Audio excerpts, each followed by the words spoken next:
Hallelujah. मेरे पियो, हम विश्वास करें यीशु मसीह मारा तो गया है, गड़ा तो गया है, लेकिन तीसरे दिन वो जिंदा भी हो गया है। आमीन।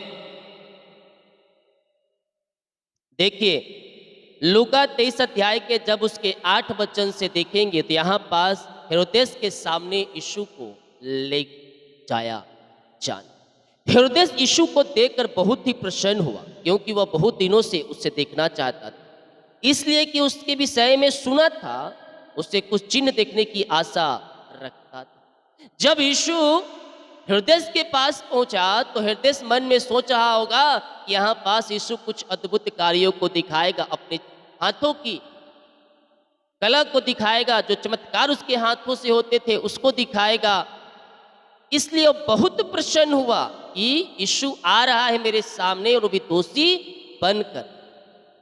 और जब दोषी बनकर आ रहा है तो निश्चित है कि वो अद्भुत कार्यों को मेरे सामने दिखाएगा। लेकिन फिर से उसे निराशा ही हाथ लगा, क्योंकि शत्रु जब आपको देखकर आनंद मनाते हैं। हेलो, हेरोदेस राजा था और यीशु को एक शत्रु के तौर पर देखता था। उसके हाथों से अद्भुत कामों को देखना चाहता था कि वाकई में करता है कि नहीं। लेकिन वो थोड़े भर का जो खुशी थी वो हट गई, क्योंकि यीशु ऐसा कुछ भी वहां नहीं करने वाला था। आपके हालात, आपकी परिस्थितियों को देखकर भी शत्रु आनंदित होते होंगे, लेकिन परमेश्वर उसे नष्ट करेगा, क्योंकि वो बहुत दिनों से देखना चाहता था। इसलिए कि उसके विषय में सुना था और उससे कुछ चिन्ह देखने की आशा रखता था।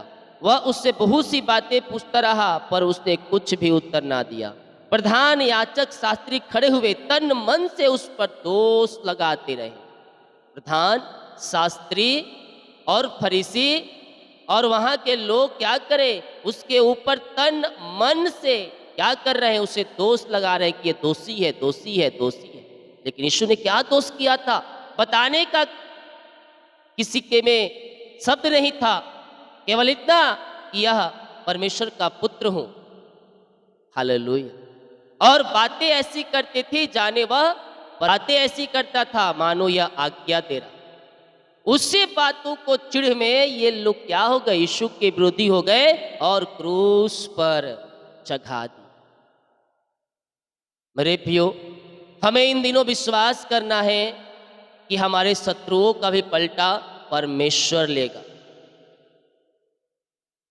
लोग उसे दोषी देने के लिए क्या कर रहे हैं, तन मन से उस पर, राजा के ऊपर दबाव डाल रहे हैं, तन मन से उस पर दोष लगाते रहे। तब हेरोदेस ने अपने सिपाहियों के साथ उसका अपमान करके ठट्ठों में उड़ाया। तब हेरोदेस ने अपने सिपाहियों के साथ उसका अपमान करके ठट्ठों में उसे उड़ाया।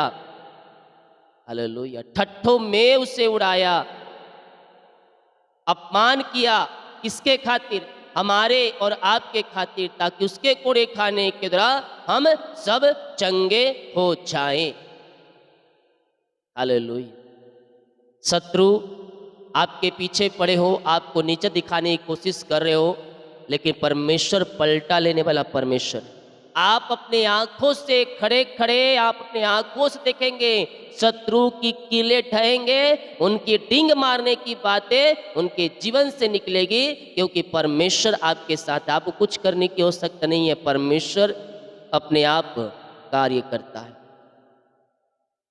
अपमान करके ठट्ठों में उड़ाया और भड़कीला वस्त्र पहनाकर उसे पिलातुस के पास लौटा दिया। उस दिन पिलातुस और हेरोदेस मित्र हो गए, इससे पहले वे एक दूसरे के बैरी थे।